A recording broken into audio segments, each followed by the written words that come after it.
Marshall Rosenberg, que criou esse curso da comunicação não violenta, o que ele fala da comunicação não violenta? Vou fazer um resumão aqui para a gente ver como isso tem a ver com sistêmica. É um processo, né, que eles chamam de CNV. Ó, que é CNV? Comunicação não violenta, né? Então, CNV. As ações concretas que estamos observando, elas afetam o nosso bem-estar. Então, você vai prestar atenção. Quais são as ações ao seu redor que afetam o seu bem-estar? Você passa a ser um observador de si mesmo.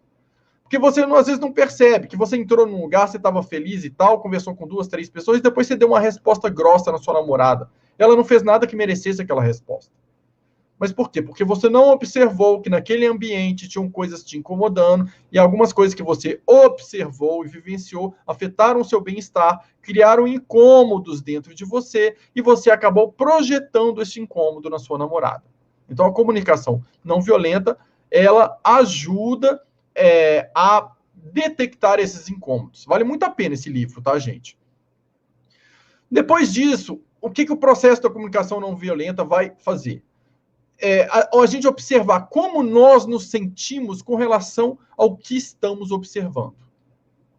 Então, você passa a prestar atenção. O que isso tem a ver com a sistêmica? É a mesma coisa do leve ou pesado, gente, ou da paranormalidade. É a mesma coisa de ler a frequência do que você está vivenciando ali na hora. Então, é você estar presente o tempo inteiro, quando alguém está comunicando com você. A comunicação nem sempre ela é verbal, né? É uma fala, pode ser uma interação com alguém, algo que você está assistindo, alguma coisa que está acontecendo, é uma comunicação também, né? O que você está observando é uma comunicação visual, nesse caso. E o que essas comunicações que você está vivenciando estão gerando dentro de você. Então, como que você se sente com relação àquilo que você está vivenciando? Aquilo é leve para você ou aquilo é pesado? Né? Para você identificar o que está acontecendo. Até porque aonde que a chave virou? Você estava feliz, saiu com a sua namorada e de repente você foi grosso com ela. Do nada. O que aconteceu? Onde que essa chave virou? Então, você vai identificar quando você tem essas técnicas, onde é que você está sentindo o incômodo. O que você estava observando que, de repente, virou da leveza para o peso no coração. Depois você vai ver quais as necessidades, valores e desejos que estão gerando os nossos sentimentos. Né?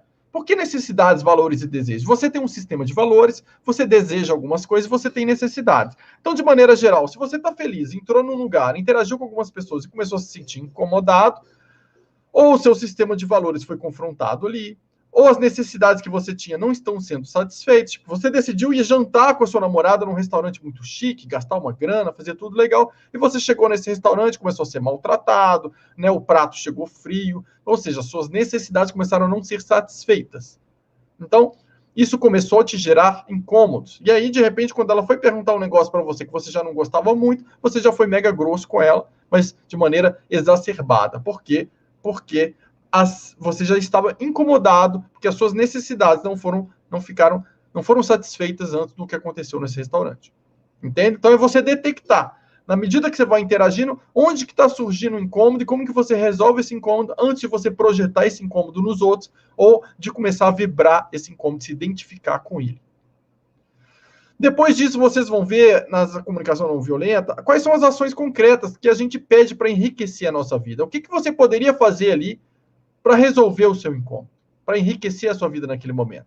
Às vezes seria, puxa vida, tá horrível esse restaurante, vamos pedir a conta, vamos para um outro lugar legal? Só nós dois? Vamos, sei lá, vamos tomar um sorvete, vamos passear num parque, vamos fazer qualquer coisa que seja agradável. O que você pede ali para resolver aquela necessidade? Ou eu vou passar no supermercado, vou comprar as coisas e eu quero fazer um jantar para você.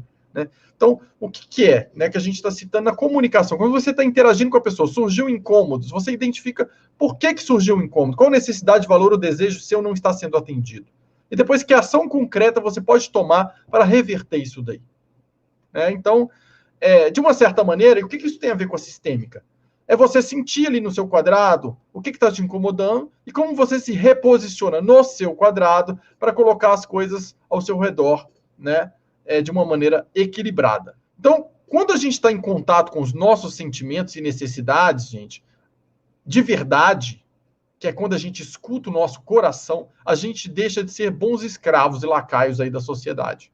Porque o escravo, o lacaio da sociedade, ele vibra medo, ele vibra autoestima baixa. Por isso ele aceita se adaptar à sociedade, por isso ele aceita servir ao outro, ser mais leal ao outro do que a si mesmo. Agora, se ele entra em contato com seus verdadeiros sentimentos e necessidades reais, ou seja, o que o seu coração, o seu eu superior te pede, e você decide ser verdadeiro consigo mesmo e servir primeiro a si mesmo antes de querer agradar ao outro, você entra em fase, né, uma legitimidade e honestidade consigo mesmo, e você acaba não sendo mais aquele que é manipulável, né? Você acaba sendo o senhor do seu próprio destino, do seu próprio caminho. Então você não é mais um bom escravo, porque você sai daquela posição aqui de baixo do guru que fica te manipulando. Esse guru pode ser seu chefe, pode ser a sociedade, pode ser um guru espiritual, pode ser marido, pode ser esposa, pode ser pai, mãe, né, irmão, amigo, não importa. Mas quando você passa a se escutar, ser verdadeiro consigo mesmo, você vê que não há necessidade de se submeter a ninguém, né? De vivenciar incômodos desse tipo por causa de ninguém. Porque você precisa primeiro ser leal a si mesmo, né? Porque a natureza humana, o normal é você estar num fluxo de dar e receber com compaixão, equilibrado ali, né? Então, só que quando isso não acontece, você começa a desenvolver formas de comunicação que são alienantes ali na sua vida, né? Que vai te obrigar a falar ou a se comportar de maneiras que ferem a você mesmo ou ferem aos outros, né? Então, julgamentos moralizadores, por exemplo, é uma maneira de você ferir o outro e muitas vezes de ferir a si mesmo.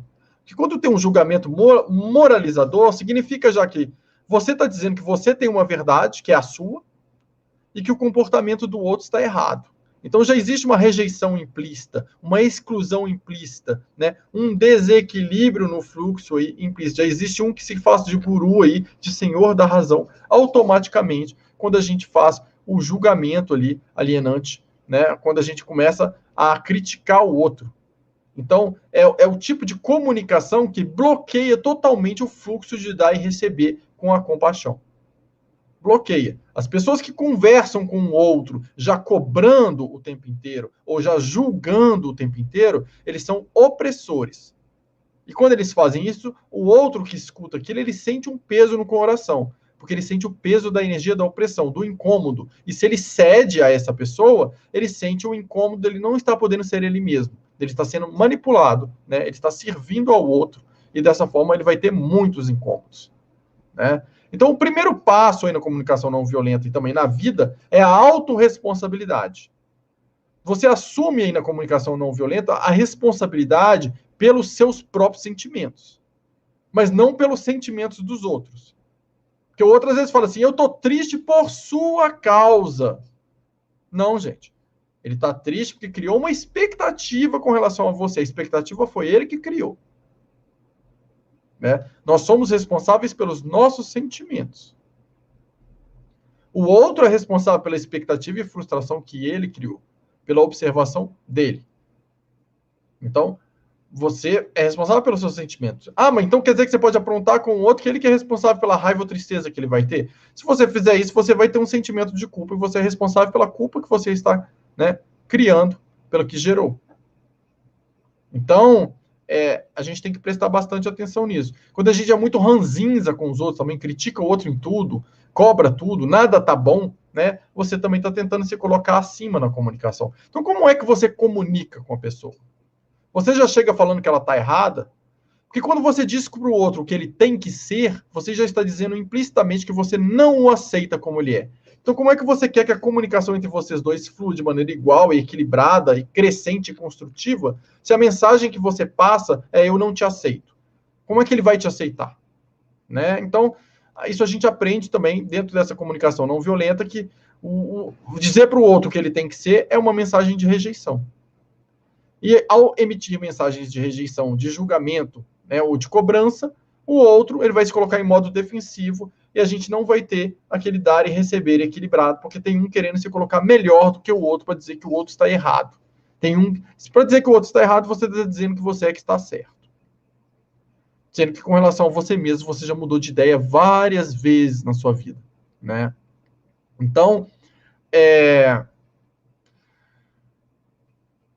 a gente verifica também se, para liberar o nosso emocional daquilo que está incomodando, né, incomodando os outros, quais são as nossas necessidades e quais são as necessidades do outro. Né? Será que eu não estou atendendo a necessidade do outro? Eu devo atender essa necessidade do outro? Atender a necessidade do outro, eu preciso me desrespeitar e me desvalorizar? Se for isso, gente, olhe o seu sentimento.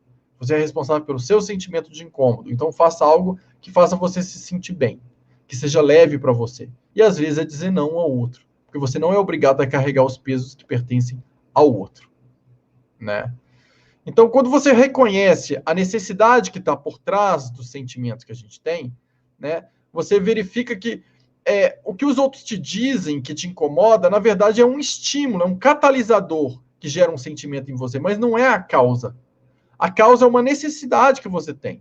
Então, por exemplo, alguém chegou para você e falou assim, meu Deus, como você engordou, como você está feio.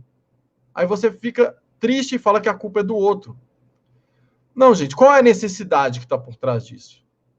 Necessidade de agradar ao outro. Necessidade de ter uma boa imagem aos olhos dos outros. E aí, toda vez que alguém disser para mim que eu não tenho uma imagem legal aos olhos dela, eu vou ficar chateado. Então, a atitude da pessoa não foi a causa. Eu só fiquei afetado com aquilo porque eu tenho uma necessidade, né, de ser aceito, de ser incluído, que as pessoas me apoiem, que elas gostem de mim como eu sou. Se eu passo a olhar para essa necessidade e vejo, mas peraí, isso é apenas a opinião da pessoa, eu mesmo posso me aceitar. Existem outras pessoas que me aceitam, eu tenho vários amigos, tem muita gente que gosta de mim. Então você vê que aquele comentário daquela pessoa não vai mais te ferir tanto, porque você percebe que existe uma necessidade que é sua por trás. E se você supre essa necessidade de outra maneira, o que o outro fala não vai te ferir da mesma maneira. Outra coisa que a gente não deveria dizer para a gente mesmo através da comunicação não violenta. Outra coisa que a gente não deveria dizer. Engraçado é que, dentro da própria frase, eu vou dizer o que não pode falar. A gente deveria evitar de dizer eu deveria. Então, não deveria, ok? Porque quando você fala eu deveria, você já não se aceita e você se coloca uma pressão interior, né, de uma tirania interior de que você deve ser alguém que você não é. Não fique... porque essa é uma expressão de exigência interior, de dever, seguida de autoavaliação. Significa que já teve uma reprova de si mesmo e que você está se impondo uma pressão. Simplesmente faça o que você acha que tem que fazer para se tornar melhor. Mas não fique dizendo eu deveria, eu deveria, eu deveria, eu deveria, porque isso vai te colocando uma pressão e muitas vezes você não consegue se tornar aquilo que você acha que deveria. E a mesma coisa com relação aos outros. Se você fala eu deveria para os outros o tempo inteiro, você está rejeitando o outro, está dizendo que o jeito que ele é não está bom e que ele deveria ser uma outra pessoa. Então, isso não vai funcionar. Entende?